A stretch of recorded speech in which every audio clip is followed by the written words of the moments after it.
I've written many cookbooks, and my latest one, with the one that reunited me with the National Honey Board, is Taste of Honey. I had just started researching varietals because I wanted to do a section in my book all about varietals.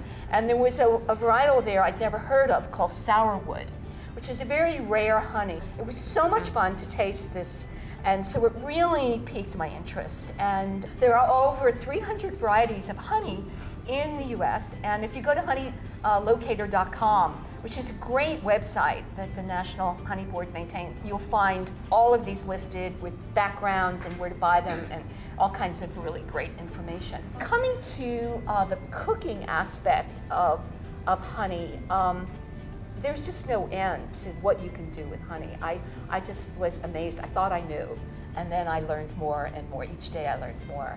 Honey comes in such a range of colors, from almost white to dark brown, almost black. And in between that spectrum of color is all these different flavors and all these different nectar sources. And they go from soft floral to, really big and bold. And you use them differently in recipes. In terms of functionality and how to use honey in recipes, the list is very long. For baking, I usually use either clover or alfalfa, a honey that is maybe an orange blossom, honeys that are more reasonably priced that I will buy in large jars and use for quick breads or cookies or puddings. So those are the different honeys I will use in those recipes. Honey helps to mask that bitterness that you sometimes get when you use gluten-free flours and batters. Honey is antimicrobial, so therefore it will prevent mold in your baked goods.